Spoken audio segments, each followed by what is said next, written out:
Let's mic सफलता की रामायण। प्रणवउ पवन कुमार, खलवन पावक ज्ञान घन। जासु हृदय आगार, बसहु राम सरचा। मैं कल के भाग में आपने देखा होगा कि हमने चारों भाइयों के बीच में हनुमान जी को प्रणाम किया, क्योंकि एक दृष्टि से, एक रामायण के अनुसार हनुमान जी भी राम जी के भाई होते हैं। एक रामायण में लिखा है कि जब खीर का वितरण हो रहा था, उस समय चील खीर का कुछ अंश जो जमीन पे गिर गया था वो ले गई और ले जाकर के मां अंजना की हथेली में रख दी। अंजना पुत्र मांग रही थी और उसने उसे ग्रहण कर लिया और उससे जो पुत्र पैदा हुआ वो महावीर हनुमान हुआ। तो इस दृष्टि से हनुमान जी भाई हुए। और गोस्वामी जी कहां चूकने वाले थे? कल की वंदना में जहां चारों भाइयों का वंदन किया, वहीं हनुमान जी का वंदन करते हुए गोस्वामी जी को लिखना पड़ा, महावीर विनबहु हनुमाना, राम जासु गुण आप बखाना। और आज कहते हैं प्रणवउ पवन कुमार। हनुमान छोटी मोटी वस्तु नहीं बाप। श्रीमद रामचरित्र मानस का अगर कोई मूल पात्र है तो राम तो है। लेकिन मुरारी बापू से पूछा कि अगर किसी एक का, उन्होंने कहा सब अच्छे हैं। बोला नहीं, तो बोला फिर हनुमान, बाबा हनुमान। पूरी रामचरित्र मानस में से हनुमान का अपना चरित्र है बाप। मैं उन पवन कुमार हनुमान जी को प्रणाम करता हूं। प्रणवउ पवन कुमार कौन है? क्योंकि मैं दुष्ट हूं। प्रभु और दुष्ट को बिना गदा के पार नहीं पड़ती। हनुमान जी बढ़िया देवता है। क्या करते हैं वो? खल वन पावक ज्ञान घन। दुष्ट रूपी वन को भस्म करने के लिए अग्नि रूप है। और मेरा मन दूषित है, इसलिए हनुमान जी का आवाहन करें। आप ज्ञान की घन मूर्ति हैं, आप ज्ञानी नाम अग्रगण्यम है, लेकिन मैं दुष्ट हूं। मुझसे अधम अधीर उबारे ना जाएंगे। मैं अधम हूं, नीच हूं, पापी हूं, लेकिन आप ज्ञानी नाम अग्रगण्यम है, आप राम के सेवक हैं। आप मुझ पे कृपा कीजिए। क्यों? क्योंकि आपके हृदय में राम का वास है। मैं कहां जाऊं ढूंढने के लिए? और आपके हृदय में जो राम है ना, वो अकेले राम नहीं है, सीता जी सहित भी नहीं। कैसे है? बसई राम सर चापधर। भगवान ने वहां बाण खींच रखा है।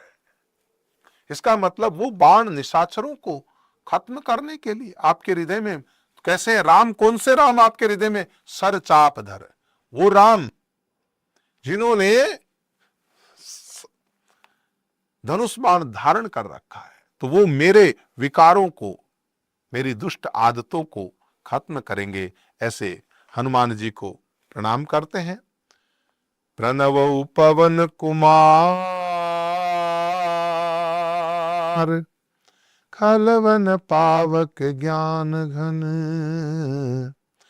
जासु हृदय आगार, बसहु राम सर चाप धर। कपिपति रीछ निशाचर राजा, अंगदादि जय किस समाजा। अब इस पूरे धाम में सुग्रीव जी भी हैं, यहाँ वानर भी हैं और रीछ भी है। उन सबको मैं प्रणाम करता हूं। और उनमें निशाचर राजा कौन है? विभीषण जी। कपिपति है सुग्रीव जी। गोस्वामी जी लिखा, एक शब्द का एक एक अर्थ है बाप। कपिपति रीछ कौन है? जामवंत जी। निशाचर राजा, निशाचर का राजा विभीषण जी।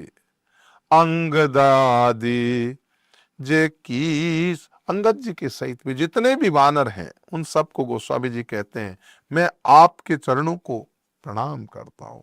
वंदवु सब के चरण सुहाए, अधम शरीर राम जिन पाए। अरे लोग कहते हैं पवित्र ब्राह्मण का शरीर होना चाहिए, कोई कहता क्षत्रिय का, कोई कहता बनिए का। अरे वो तो अधम शरीर में है रीछ है, बानर है, भालू है, निशाचर है? आपका हृदय में प्यार होना चाहिए बाप। ये खाली संसारी में अपनी दुकानदारी चलाने की बातें हैं। आपके हृदय में प्यार नहीं। आपने कितने शास्त्र पढ़ लिए, जरूरी नहीं बहुत से शास्त्र पढ़े, मैं ज्यादा कुछ पढ़ा नहीं भाई, लेकिन गुरु कृपा से प्रेम करना सीख। अगर वो प्रेम हो जाए ना बस ठीक है। परमात्मा से प्रेम करना सीखना है।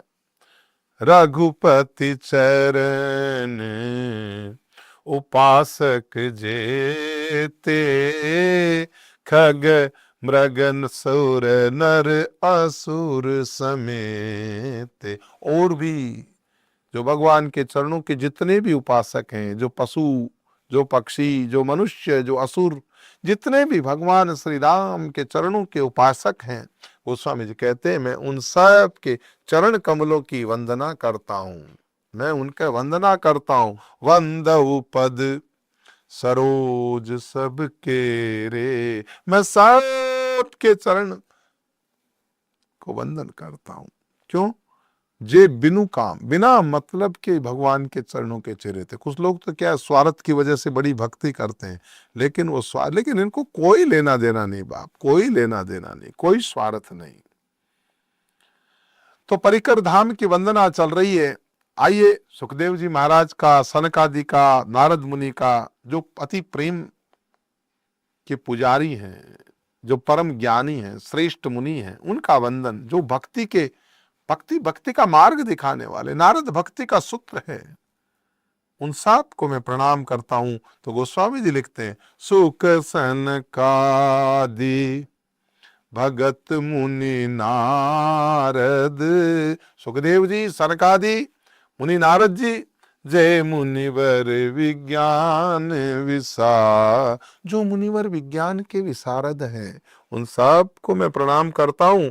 प्रणव सबहि धरन धरि सीसा, करहु कृपा जन जानि मुनीसा। मैं आपको देखो, बाकी सबको हाथ जोड़ के वंदन किया, लेकिन जब मुनियों को समाया तो साष्टांग दंडवत किया, शीश झुका करके, धरनी पे शीश रख करके मैं आपको जान प्रणाम करता हूं। धरती पे सिर टेक कर, हे मुनीश्वरों, आप सब मुझको दास समझिए, आप मेरे ऊपर कृपा कीजिए। जनक सुता की वंदना अब हम कल करेंगे, क्योंकि एपिसोड का एक समय है 10 मिनट का, तो उसके अंदर हमें इसको समापन थोड़ा सा करना पड़ता है। अब एपिसोड की अपनी मर्यादा है, उसके अनुसार भी चलना पड़ता है। तो आज हम इन सब के वंदन के साथ, ये वंदन प्रकरण, ये सीताराम परिकर वंदन है, कभी खत्म नहीं होने वाला है। लेकिन फिर भी जैसा गोस्वामी जी ने किया है, हम उसके ऊपर चिंतन करेंगे। तब तक के लिए आप देखते रहिए ये सफलता की रामायण लेट्स माइक के इस कार्यक्रम पे। मैं संत श्री राम आपके बीच पुनः उपस्थित होऊंगा। आपका मंगल हो। आप सुन रहे थे let's mic more than radio. Follow कीजिए हमें हमारे सोशल मीडिया प्लेटफॉर्म्स पर।